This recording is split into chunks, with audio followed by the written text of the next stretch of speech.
Donc là, ça va être la deuxième vidéo dans la série des extensions. Alors, on vient de voir GitHub Copilot qui est pas mal. GitHub Pull Requests and Issues, alors lui, c'est pas mal. Moi, j'aime bien, quand il y a des pull requests de GitHub, pouvoir les voir directement ici, là. Je peux voir voilà, les remotes, je peux voir les search and compare, je peux voir voilà, tout ce qu'il y a besoin de savoir sur GitHub. Voilà, moi, je le fais directement ici. Je vois les branches.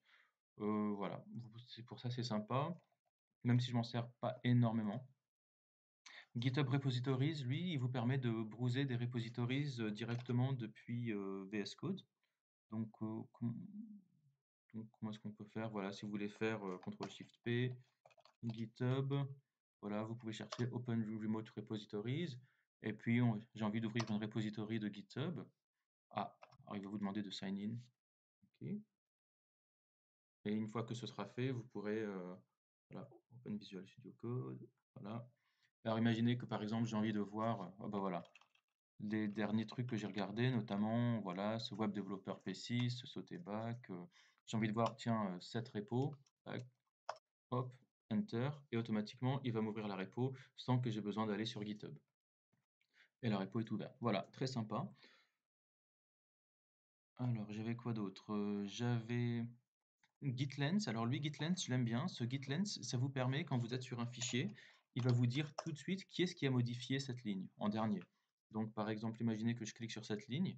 Normalement, alors j'ai dû changer de projet parce que j'étais sur une repo où il n'y avait pas vraiment de git commit. Mais là, vous voyez que par exemple, là, quand je suis sur une ligne, automatiquement, en gris, là, il me dit qui a commité ça, qui a commité cette ligne. Donc si vous un jour vous êtes sur un projet vous comprenez pas qui a écrit cette ligne, là vous voyez que moi j'ai You 3 days ago working project, c'est le nom du commit. Donc quand je passe la souris dessus, voilà, je peux voir working project. Je peux même cliquer là, il va m'envoyer directement sur le commit où on trouve cette ligne. Donc voilà, c'est quand même assez puissant. Alors si vous voulez remonter aussi, si vous voulez aller sur le commit où on trouve une ligne, vous pouvez utiliser cette extension qui s'appelle Git. Alors c'est pas GitLens, c'est GitLink. Alors GitLink, vous voyez, ça vous permet que vous prenez n'importe quelle ligne, vous faites un clic droit dessus, vous voyez go to, pardon. Voilà, c'était GitLink go to online link. Hop, vous cliquez et automatiquement, pareil, ça vous emmène sur le lien où on trouve exactement cette ligne. Alors ensuite, si vous avez GitLens, je ne sais pas si vous avez vraiment besoin de GitLink. Moi, je vais peut-être le supprimer. HTML, CSS support. Alors ça, c'est de IntelliSense. Alors IntelliSense, quand vous voyez ça, en gros, ça veut dire qu'il va vous aider à compléter le nom d'un chemin. Le IntelliSense, c'est pour du chemin.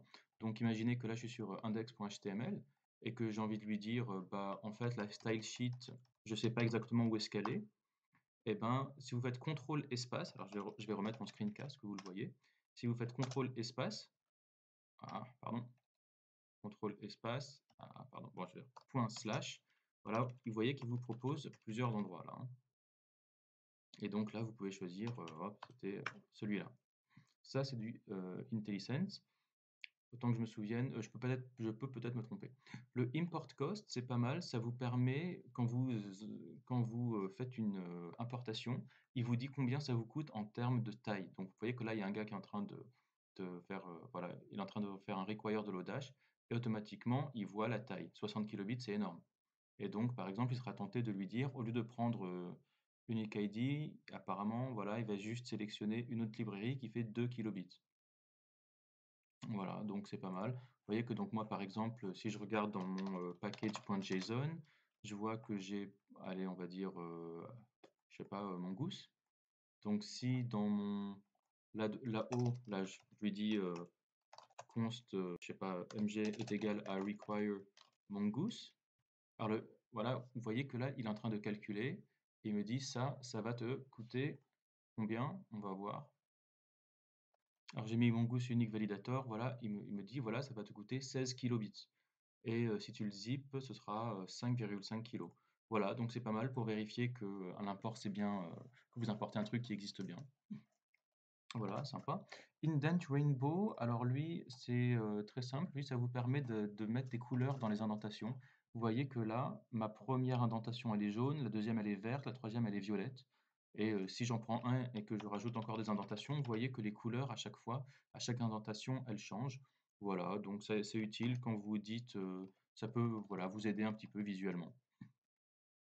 IntelliSense pour les class names, alors lui, il est pas mal aussi. Ça vous permet d'aider à compléter des class names. Donc dans mon style.css, imaginez que j'ai plusieurs classes. Donc on va dire que j'ai, alors tiens, je vais essayer de créer des classes, avec, Emmet là. Est-ce que ça marcherait? Si je lui dis, item, tiret dollar fois 5, est-ce que ça marche? Non, ça marche pas. Bon, mais c'est intéressant, qu'il me proposer des trucs. Donc OK, on va dire item 1. Et puis, je sais pas, voilà, je vais créer plusieurs classes, hein, donc une item, une item 1 et une item 2, voilà. Et puis pour tous ces machins-là, on leur mettra une color blue. Alors, qu'est-ce qui se passe maintenant? Si je cherche à, si voilà, si je fabrique encore un élément et que j'ai envie de lui rajouter une classe, normalement, il devrait m'aider à choisir des classes. Je mets un contrôle point, vous voyez, qui me propose, contrôle espace, pardon, il me propose, voilà, ça c'est du IntelliSense, ça. Donc ça peut être pas mal. Le JavaScript Code Snippets, lui, voilà, je m'en sers aussi. Ah bah tiens, du coup, lui c'est du ES6 et en haut on avait le ES7, donc on n'a peut-être pas besoin de faire, j'ai peut-être pas besoin de faire ça, puisque je vous avais déjà montré en fait. En fait, ouais, en fait c'est pareil, donc oui, hein, en gros, si vous lui mettez rec, hop, avec un tab, il me dit const machin est égal à machin. Donc je peux lui dire const mongoose est égal à mongoose. Très sympa. Mais alors ça fait peut-être un petit peu doublon avec le ES7 qui est là-haut. Je vais peut-être en supprimer un des deux. Live Preview, ça je m'en servais avant, ça me permettait, si je prenais lui là, que je mettais Alt LO pour ouvrir avec un live server, ça pouvait me le montrer donc bon, dans un browser, mais avec le live preview, ça pouvait vous le mettre dans un browser à droite. Si vous avez regardé mes vidéos Bookie Reservia, vous aurez vu ça. Mais je crois que depuis peu, c'est plus trop possible. Il faudra que je vérifie pourquoi. Live server, bah, c'est celui que je viens de faire. En gros, c'est celui qui vous permet de servir un fichier HTML. Vous voyez d'ailleurs que moi, je viens de faire je viens de le servir en faisant Alt LO. Et si vous regardez là, on voit que j'ai bien le port 5500. Voilà, sinon juste vous cliquez là, c'est comme si vous faisiez Alt LO, voilà, très bien. Voilà. Material Icon Theme, lui, en gros, c'est lui qui va me changer mes icônes. Là, vous voyez que j'ai des icônes assez jolies, là, à gauche. Alors, si je lui change les icônes, voilà, si je le disable, vous allez voir que toutes ces icônes-là, elles vont avoir des gueules un petit peu plus moches. Alors, je sais pas si ça se voit, mais là, je viens de les désactiver. Enfin bon, je vais les réactiver normalement. Est-ce que ça changera? Ouais, bon, en tout cas, tous ces dossiers-là, ils ont des plus belles icônes. C'est grâce à Material Icon Theme. OK. Alors, prochaine extension. Alors, tout ça, c'est du IntelliSense après. Donc, j'ai du NPM IntelliSense. C'est lui qui va compléter. Donc, si je suis en train de faire, voilà, var lodash est égal à require, automatiquement, il va nous permettre d'auto-compléter facilement. Donc, si je lui dis, voilà, par exemple, const mongoose est égal à require m, normalement, il va chercher dans mon package.json et me proposer, voilà, et me proposer le mongoose qui est là. Voilà, c'est du npm IntelliSense. Bon, je sais pas si c'est vraiment une nécessaire.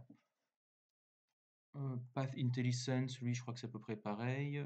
Ça vous permet quand vous mettez, voilà, voilà, ça vous permet de, quand vous mettez un contrôle espace, il vous permet de remplir les noms de fichiers. Je crois que j'en ai quelques-uns qui font doublon là, hein. Alors, je vais m'arrêter là et dans les vidéos qui arrivent, je vais vous montrer deux, trois extensions, deux, trois, quatre extensions qui sont très intéressantes.